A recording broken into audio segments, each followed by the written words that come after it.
শ্বশুরবাড়ির জামাই আদর পাওয়ার কপাল লাগে, তবে জামাইয়ের কিন্তু গুণ থাকতে হবে। সেই রকমটাই কিন্তু আমার বর, একজন ভালো শ্বশুরের ভালো একজন সৌভাগ্যবান জামাই। তো হ্যালো এভরিওয়ান, আসসালামু আলাইকুম। সবাই কেমন আছেন? আশা করি সবাই ভালো আছেন। আলহামদুলিল্লাহ, আমরাও অনেক ভালো আছি। আমার বাবার বাড়িতে একদমই না বলে আসায় বাবুর আব্বুর কপালটাই খারাপ। আমার বাবার বাড়িতে আমার কারণে কেউই জানতো না যে আমরা হুট করে চলে আসবো, যে কারণে বাবুর আব্বু একদমই জামাই আদর পায়নি। যাই হোক, এইদিকে আমাদের আসতে আসতে রাত হয়ে গিয়েছিল। রাতটা কোনো রকম পার হতে না হতেই একদম সকালবেলা ঘুম থেকে উঠেই দেখি আমার আব্বা বাজার থেকে গরুর মাংস নিয়ে এসেছে। এইদিকে মাংস রান্নার ব্যাপারে আমার ছোট ভাইদের আবদার ছিল যেন আমি নিজে হাতে মাংসটা রান্না করি, তাই তো ঝটপট লেগে পড়লাম আমি রান্না করার কাজে। বাটা মশলাগুলোর কাজ আমার বড় ভাইয়ের বউ করে রেখেছিল। আর গাইস, আমার বাবার বাড়ির পরিচয় না দিলে তো আপনারা কেউই বুঝতে পারবেন না। আমার মা বাবা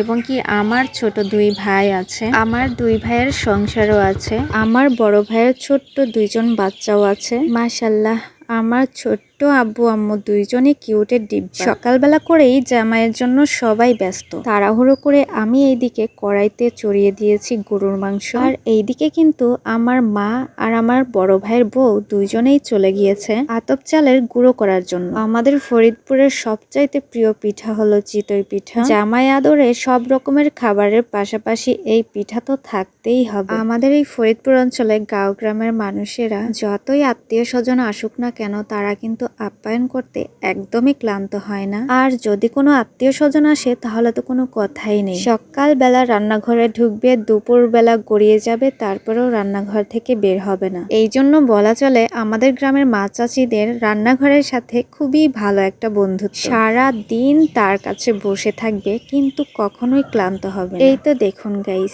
এইদিকে কথা বলতে বলতে আমার গরুর মাংস রান্না করাটা শেষ হয়ে গেছে। কড়াইতে এখন পোলাওয়ের চালটা রান্না করে নিচ্ছি। কি বলবো গাইস, আমার পছন্দের কোনো দামই নেই, সব কিছুই কিন্তু তার জামাইয়ের পছন্দ মতো আয়োজন করছে। আমার ভাইয়ের বউ, আমার মা এমনই মানুষ, তারা তার জামাইকে যদি এর চেয়েও বেশি কিছু তার সামনে হাজির করে দিতে পারত। তাদের এইরকম কষ্ট করা দেখে আমার মনে হয় যদি সম্ভব হতো আকাশের চাঁদটাও বুঝি তার সামনে এনে দিত। তো গাইস, যাই হোক, গ্রামের মানুষ কিন্তু এমনটাই হয়, খুবই সাদাসিধে আর সরল মানুষ। তবে এই কথাটি সত্য, গ্রামের মানুষ কিন্তু মেহমানদারি করতে কোনো দিকেই ত্রুটি রাখে না। অনেকেরই স্বাদ থাকে কিন্তু সাধ্য নেই। আর গাইস, এইদিকে আমি রান্নাটা শেষ করে দৌড়ে চলে আসলাম ঢেকিতে চাল গুঁড়ো করার জন্য।